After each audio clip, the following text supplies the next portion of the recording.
সারা দেশে পুলিশের red alert চলছে। যেকোনো সময় দেশের গুরুত্বপূর্ণ স্থাপনায় জঙ্গি হামলা হতে পারে। পাকিস্তান থেকে এরকম একটি তথ্য পুলিশের কাছে এসছে বা সরকারের কাছে এসছে এবং সেটার ভিত্তিতে পুলিশ দেশের গুরুত্বপূর্ণ বিমানবন্দর, বিশেষ করে শাহজালাল আন্তর্জাতিক বিমানবন্দর, চট্টগ্রাম শাহ আমানত বিমানবন্দর সহ অন্যান্য বিমানবন্দরে রেড অ্যালার্ট জারি করেছে। এর বাইরে জাতীয় সংসদ সহ অন্যান্য যে সকল কে পয়েন্ট রয়েছে, সচিবালয়, প্রধানমন্ত্রীর কার্যালয়, ক্যান্টনমেন্টের গেট থেকে শুরু করে অন্য যেই জায়গাগুলোকে কে পয়েন্ট বলা হয়, কেপিআই জোন বলা হয়, বাংলাদেশ টেলিভিশন, তো এই জায়গাগুলোর নিরাপত্তা বাড়ানো হয়েছে। বিভিন্ন মাধ্যম থেকে যে খবরগুলি এসছে, আমাদের পত্রপত্রিকা এগুলি ডিটেলস লিখছে না, তবে ইউটিউবের যারা কন্টেন্টার ক্রিয়েট করছেন যারা, তাদের সে যে বক্তব্য, বিশেষ করে যারা দেশের বাইরে থেকে কথা বলেন, তাদের অনেক কথা ভুল হয়, অনেক কথা তথ্য বিভ্রাট থাকে, আবার অনেক ক্ষেত্রে পিলে চমকানো অনেকগুলো সত্য তারা বলতে পারেন, যেগুলো আমরা বাংলাদেশ থেকে বলতে পারি না। ফলে দেখা গেল যে সেই আমাদেরকে অনেক গুরুত্বপূর্ণ বিষয়ের জন্য অনেক সময় এই বিদেশি যারা কন্টেন্ট ক্রিয়েটর রয়েছেন, আমাদের বাংলাদেশি যারা বিভিন্ন পত্রপত্রিকা দেশের বাইরে আছেন, আমাদের বাংলাদেশি যারা আওয়ামী লীগ করেন বা অনেক হয়তো জামাত করেন, অনেকে হয়তো নন্দিত, অনেকে নিন্দিত, অনেকে পরিচিত, অপরিচিত, কিন্তু সামহাও ইন্টারনেটে তারা মাঝে মধ্যে এমন সব অদ্ভুত এবং অপ্রিয় তথ্যগুলো সামনে নিয়ে আসেন, যেগুলো এই মুহূর্তে সরকারের জন্য ক্ষেত্রবিশেষে অত্যন্ত উপকারী হয়ে পড়ে। যে বিষয়গুলো নিয়ে বাইরে কথাবার্তা হচ্ছে, বিশেষ করে ইন্টারনেট মাধ্যমগুলোতে, সেটা হলো পাকিস্তানের একটি বিশেষ জঙ্গি গ্রুপ। সেই জঙ্গি গ্রুপের নাম হলো তেহরিকি তালেবান অব পাকিস্তান, টিটিপি। তো তেহরিকি তালেবান অব পাকিস্তান বা পাকিস্তান তেহরিকে পাকিস্তান তালেবান, এরকম কিছু এক কথা, টিটিপি সংক্ষেপে বলা হয়। এরা মূলত আফগানপন্থী একটি জঙ্গি গ্রুপ, যারা পাকিস্তানের ওয়াজিরিস্তান নামক যে প্রদেশটি রয়েছে, সেই প্রদেশে একটি তালেবানি সরকার, শরিয়া ভিত্তিক তালেবানি সরকার প্রতিষ্ঠা করতে চায়। এজন্য তারা সরাসরি পাকিস্তান মিলিটারির বিরুদ্ধে যুদ্ধ করছে, সিভিল সার্ভিসের বিরুদ্ধে যুদ্ধ করছে এবং ওখানে পাকিস্তান কেন্দ্রীয় সরকারের সমস্ত যে অ্যাডমিনিস্ট্রেশন, সেটা তারা ভেঙে চুরমার করে দেওয়ার জন্য চেষ্টা করছে এবং তাদের এই পক্ষে যুদ্ধ করার জন্য সারা পৃথিবী থেকে তারা জঙ্গি থেকে ভাড়া করে নিয়েছে এবং বাংলাদেশ থেকেও তারা প্রচুর জঙ্গি তারা এখান থেকে নিয়ে গেছে। এরকম কিছুদিন আগে পাকিস্তান সরকার প্রায় ৩৫ জন না ৪০ জন বাংলাদেশিকে সেখান থেকে গ্রেপ্তার করেছে এই টিটিপির সঙ্গে সংযুক্ত থাকার কারণে। এটা হলো পুরনো খবর। রিসেন্টলি পাকিস্তান যেটা বলছে সেটা হলো, যেহেতু বাংলাদেশে তাদের তৎপরতা এখন বেশি চলছে, পাকিস্তানের সঙ্গে বাংলাদেশের সম্পর্ক বাড়ছে, তো এখানে অনেক গোয়েন্দা তথ্য বিনিময় হচ্ছে। একটা সময় আইএসআইয়ের কর্মকাণ্ড বাংলাদেশে বলতে গেলে ছিলই না, ফলে ডিজিএফআইয়ের সঙ্গে আইএসআইয়ের যে অতীত সম্পর্ক, সেটা হয়তো একটা কাট আপ ছিল, কিন্তু এখন এই সময়টিতে এসে সেই সম্পর্কটি আবার স্বাভাবিকভাবে ঝালাই হচ্ছে। তো সেই দিক থেকে পাকিস্তানের পক্ষ থেকে নাকি বলা হয়েছে যে বাংলাদেশের যে একটি বিশেষ বাহিনীতে আইনশৃঙ্খলা রক্ষাকারী একটা বিশেষ বাহিনীতে এই তারা নাম ধাম তথ্যপত্র সহ টিটিপির বেশ কয়েকজন সদস্য, জঙ্গি সদস্য, তারা ওই বাহিনীতে আছে এবং বাহিনীর মধ্যে তারা এই আদর্শ প্রচার করছে এবং সেই বাহিনীকে ব্যবহার করে বাংলাদেশে যে কোনো সময় একটি অপতৎপরতা মানে সন্ত্রাসী কর্মকাণ্ড চালানোর জন্য তারা চেষ্টা করছে। যেহেতু আমাদের দেশে খবরটা প্রকাশ্যে আসেনি, ফলে এটা এখনও পর্যন্ত 50-50, জাস্ট মুখে মুখে আলাপ আলোচনা হচ্ছে, কিন্তু সরকারও অনেক কথা বলে ফেলছে, কেউ আবার অনেকে আবার কোনো কথা তারা গোপন রাখার চেষ্টা করছে। সেই বিশেষ বাহিনীটি কোন বাহিনী, কারা সেখানে গ্রেপ্তার হয়েছে, কারা কী হয়েছে, এগুলি মোটামুটি আপনারা যারা ইন্টারনেটে রাজনীতিতে দেখেন তারা বুঝে গেছেন। আমি সেই বিষয়গুলো নিয়ে কোনো বিভ্রান্ত তৈরি করব না। আমি শুধু বিভ্রান্ত নিরসনের জন্য দুটো বিষয় বলতে চাই যে, বাংলাদেশে আসলে জঙ্গি আছে কিনা বা জঙ্গি তৎপরতা বাড়ছে কিনা বা জঙ্গি কোনো হুমকি আছে কিনা, এবং এটা নিয়ে সাম্প্রতিক সময়ে সরকারের দুজন কর্তা ব্যক্তি, একজন প্রধানমন্ত্রীর উপদেষ্টা ডক্টর জাহেদ, আরেকজন হলো স্বরাষ্ট্রমন্ত্রী জনাব সালাউদ্দিন। তাদের দুজনের কথাবার্তা, সালাউদ্দিন সাহেব বলে দিয়েছেন যে বাংলাদেশে কোনো জঙ্গিবাদ নেই, জঙ্গি শব্দটাই খারাপ, খুবই ভয়ঙ্কর একটা শব্দ। আবার তিনি আরও বলেছেন যে এখানে থাকতে পারে উগ্র মতবাদের বিভিন্ন গোষ্ঠী থাকতে পারে, আমরা তাদের বিরুদ্ধে ব্যবস্থা নিচ্ছি। ব্যাপারটা খুব সাধারণ এবং মিনিমাইজ করার তিনি চেষ্টা করেছেন। অন্যদিকে ডক্টর জাহিদ, তিনি যেটা বলেছেন, জাহিদুর রহমান তথ্য উপদেষ্টা, তিনি প্রধানমন্ত্রী, তিনি বলেছেন যে বাংলাদেশে জঙ্গি আছে, বাংলাদেশের জঙ্গি আছে এবং এই জঙ্গিরা ডক্টর মোহাম্মদ ইউনূসের জামানাতে সংগঠিত হয়েছে। খুবই মারাত্মক। মানে এখানে আওয়ামী লীগ আমলের নরমালি যেটা হয়, নতুন একটা সরকার যখন ক্ষমতায় আসে তখন তারা আগের সরকারকে, মানে তাদের যে রাজনৈতিক প্রতিপক্ষ, তাদেরকে তারা দায়ী করার চেষ্টা করে। তো সেই ক্ষেত্রে ডক্টর মোহাম্মদ ইউনূস জমানা দ্বারা বিএনপি মূলত বেনিফিটেড।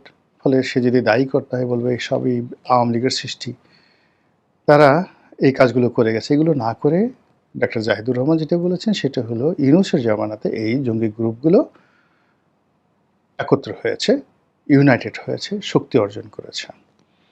আর অন্যদিকে যদি আমরা এই যে পাকিস্তানের যে কথাটা বিদেশি ইউটিউবাররা বলছে, সেটা যদি সত্য হয়, তার সঙ্গে সঙ্গে অন্যান্য যে সকল সংশ্লিষ্ট বিষয়াদি থাকে, তার সাথে আবার পুলিশের যে রেড অ্যালার্ট, এটা তো ব্ল্যাক অ্যান্ড হোয়াইট, তাহলে বুঝতে হবে যে দেশের এই ক্রান্তিকালে যখন আমাদের হাওরগুলো পানিতে ডুবে যাচ্ছে, বন্যার পানিতে ডুবে যাচ্ছে, ঝড় বৃষ্টি হচ্ছে, সারা দেশে সীমাহীন বজ্রপাত, অস্বাভাবিক বজ্রপাতে সব কিছু তছনছ হয়ে যাচ্ছে, অর্থনৈতিক বিধি ব্যবস্থা রীতিমতো ভেঙে পড়েছে, সামনে বাজেট, আইএমএফ থেকে আমরা টাকা পাচ্ছি না। তো সেই সময়টাতে যদি ছোট্ট যে কোনো একটা গ্রুপ একটা দুর্ঘটনা, একটা সন্ত্রাসী আক্রমণ চালায়, ওটার ভার আমরা বহন করতে পারবো না, জাস্ট মুখ থুবড়ে পড়বে আমাদের সব কিছু। কাজে এই বিষয়টা নিয়ে রাজনীতি করার নয়, এই বিষয়টা নিয়ে একটা প্র্যাকটিক্যাল আলোচনা আসতে হবে, এবং সেই আলোচনায় সরকারকে সিদ্ধান্ত নিতে হবে যে তারা কি বলবে যে উগ্রবাদ বা উগ্রবাদী কোনো গোষ্ঠী থাকলেও থাকতে পারে বা আছে, নাকি সত্যিকার অর্থে জঙ্গিবাদ আছে এবং জঙ্গিবাদ যারা সংগঠিত হচ্ছে তাদেরকে পয়েন্ট আউট করতে হবে, অ্যাসার্টেন করতে হবে, খুঁজে বের করতে হবে এবং তাদের বিরুদ্ধে সাঁড়াশি অভিযান চালাতে হবে। This is one. Second thing হলো যে একটা রিয়ালিটি, সেই রিয়ালিটি হলো যে শেখ হাসিনার জামানাতে বাংলাদেশে প্রায়ই এই জঙ্গিদেরকে ধরা হতো। ২ নম্বর হলো যে এই জঙ্গিবাদ দমন করার নাম করে অনেক মানুষ তাদের আখের গুছিয়ে ফেলেছিল। অনেক পুলিশের কর্তা, র্যাবের কর্তা, তারা প্রায়ই জঙ্গি নাটক করতো এবং শেখ হাসিনার কাছে গিয়ে বলতো যে আজকে এই ১০টা জঙ্গি ধরেছি, ১০টা ওইটা করেছি, এই জিনিস পেয়েছি। তো এগুলো একটা নাটক। আবার শেখ হাসিনা এটাকে নিয়ে আরেক দফা নাটক হয়তো করতেন। তিনি হয়তো মোদিকে বলতেন, আমেরিকাকে বলতেন যে দেখো, দেখো, দেখো আমি কিভাবে জঙ্গি দমন করেছি। এর ফলে কি হলো, ইসলামপন্থীদের সঙ্গে আওয়ামী লীগের একটা বিরাট দূরত্ব তৈরি হয়ে যায়। আর আসল জঙ্গি ধরতে গিয়ে যখন আলেম ওলামাদেরকে তারা ধরা শুরু করলো, তখন জঙ্গিদের একটা বিরাট অংশ তারা আরও প্রিভিলেজ পেয়ে গেল। এত কিছুর পরেও শেখ হাসিনার পুরো জমানাতে এই জঙ্গিবাদ, সন্ত্রাসী কর্মকাণ্ড, এগুলো প্রায় নিয়ন্ত্রিত ছিল। একমাত্র হলি আর্টিজানের যে ঘটনাটা, সেই ঘটনাটা বাদ দিলে পুরো সময়টা কিন্তু জঙ্গিবাদটা বাংলাদেশে নিয়ন্ত্রিত ছিল। শেখ হাসিনার জমানাতে বিভিন্ন নামে বেনামে যারা আছে, বহু সংখ্যক একেবারে চিহ্নিত জঙ্গি অপরাধী, তাদেরকে গ্রেপ্তার করা হয়েছিল।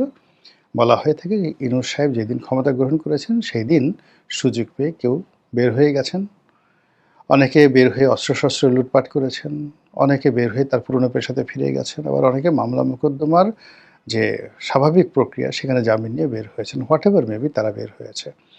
বের হয়ে তারা দেশের মধ্যে সংগঠিত হতে পারে, তারা বিদেশে গিয়ে তাদের কমান্ড প্রতিষ্ঠা করতে পারে, তারা অরণ্যে গিয়ে তাদের একটা ট্রেনিং সেন্টার প্রতিষ্ঠা করতে পারে। এবং এখন যেভাবে একটা ঢিলাঢালা সরকার চলছে, সেই ঢিলাঢালা সরকারকে জায়গা মতো আঘাত করার জন্য জঙ্গিরা যদি এই সময়টিকে বেছে নেয়, তাহলে এটি আমাদের জন্য, আমাদের বন্ধু রাষ্ট্র যারা আছেন, পাকিস্তান বলেন, ভারত বললেন, এমনকি মায়ানমার বললেন, সেখানে কিন্তু সমস্যা তৈরি হয়ে যাবে, মারাত্মক তৈরি হয়ে যাবে। কাজেই এই জঙ্গি যে বিষয়টি, এটি আসলে এই মুহূর্তে আমাদেরকে নিষ্পত্তি করতে হবে। This is number 1। নাম্বার 2 হলো জঙ্গি শব্দটি আমি নিজে একজন যাকে বলা হয় ইতিহাসের ছাত্র হিসেবে যতটুকু পড়েছি, জঙ্গি শব্দটি মূলত প্রাইড অ্যান্ড প্রেস্টিজের একটা বিষয়, যেটিকে বলা হয় বীর যোদ্ধা। জঙ্গি শব্দের অর্থ বীর যোদ্ধা এবং বিজয়ী যোদ্ধা। এই শব্দটা আসে ক্রুসেডের সময়, যেটিকে মেডিয়েভাল বলা হয়, মধ্যযুগ বলা হয়। সেই মধ্যযুগে সিরিয়ার আলেপ্পো এই এলাকাতে একটি পরিবার শাসন করত, যে পরিবারটির উপাধি ছিল জঙ্গি পরিবার। এবং এদের উপাধি কারণ ছিল যে সমগ্র মধ্যপ্রাচ্যে যখন খ্রিস্টান ধর্মযোদ্ধাদের, ইহুদিদের যন্ত্রণায় অতিষ্ঠ এবং ইউরোপের রাজারা দল বেঁধে শত শত বছর ধরে যেভাবে মধ্যপ্রাচ্যে তাণ্ডব চালাচ্ছিল, সেই তাণ্ডবে মধ্যপ্রাচ্যের সমস্ত রাজনীতি, অর্থনীতি ভেঙে পড়েছিল। ঠিক সেই সময়টাতে এই যে সিরিয়ার যে জঙ্গি পরিবার, এই জঙ্গি পরিবার অস্ত্র হাতে তুলে নেয় এবং ক্রুসেডারদের বিরুদ্ধে তারা যুদ্ধ শুরু করে। এবং এই বংশের যারা রাজা ছিলেন, বাদশাহ ছিলেন, তাদের মধ্যে ইমামউদ্দিন জঙ্গি, নুরউদ্দিন জঙ্গি, এই দুজনের নাম খুবই বিখ্যাত। তো এই ইমামউদ্দিন জঙ্গি, নুরউদ্দিন জঙ্গি, তো তাদের যে সেনাপতি শেরকু, তিনিও খুব বিখ্যাত। শেরকুর ভাতিজা তিনি হলেন সালাউদ্দিন আইয়ুবী। তাহলে চিন্তা করুন, সালাউদ্দিন আইয়ুবী ক্রুসেডার, যিনি ক্রুসেড বিজয়ী এবং জেরুজালেমের বিজেতা, তার চাচা ছিলেন শেরকু, ইমামউদ্দিন জঙ্গি সাহেবের, নুরউদ্দিন জঙ্গি সাহেবের, ইমামউদ্দিন জঙ্গি সাহেবের প্রধানমন্ত্রী এবং নুরউদ্দিন জঙ্গিরও প্রধানমন্ত্রী।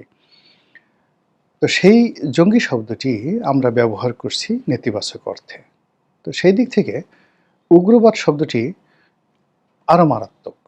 মানে হয়তো উনি জঙ্গি শব্দটিকে মিনিমাইজ করার জন্য, এখন জঙ্গি শুনলে মানুষ রাগ হয়ে যায়। আমার একটা ড্রাইভার ছিল, নিয়মিত নামাজ কালাম পড়তো, এই লম্বা দাড়ি, মাথায় টুপি, তো লেক্সাস গাড়ি, আমার যে তখন লেক্সাস গাড়ি চালাতো, মানে একটা বাঘের মতো তাকে দেখে মনে হতো, কিন্তু একেবারে সহজ সরল মানুষ। তো একদিন সে গাড়ি চালাচ্ছে, তো পাশে অন্য একটা গাড়ির যারা লোক, ড্রাইভার বা যারা লোকজন আছে, তারা ফাউল করেছে, আমার ড্রাইভারের কোনো ভুল না। তো সে একটু মুখ বাঁকা করে তার দিকে তাকিয়েছে, কাজটা কী করলেন। তো ওই পাশে গ্লাস নামিয়ে যখন বলা হলো এই জঙ্গি, এই কথা যদি বলতে পারে, মানে আমার ড্রাইভার যিনি আছেন বয়স্ক মানুষ, তিনি পাগল হয়ে গেলেন। পারেন তো স্টিয়ারিং ছেড়ে মানে লাফ দিয়ে গিয়ে ওর একদম হলকম চেপে ধরেন।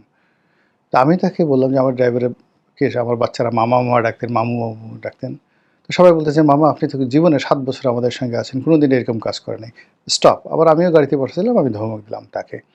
তো এই হল অবস্থা, যে এই বাংলাদেশে এখন অনেককে যদি খালি বলা হয় তুই জঙ্গি, তাহলে কিন্তু সে রাগ করবে। কিন্তু জঙ্গি শব্দটা কিন্তু ইসলামের ইতিহাসে অত্যন্ত মর্যাদাপূর্ণ একটি সম্বোধন বা উপাধি।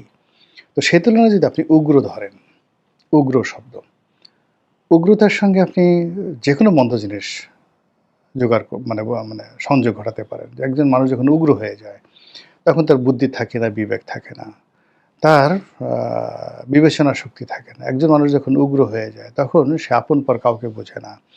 একজন মানুষ যখন উগ্র হয়ে যায়, তখন সে পাগল হয়ে যায়, পাগলা কুকুরের মতো হয়ে যায়। সে যাকে তাকে ইচ্ছা সে কামড় দিতে পারে।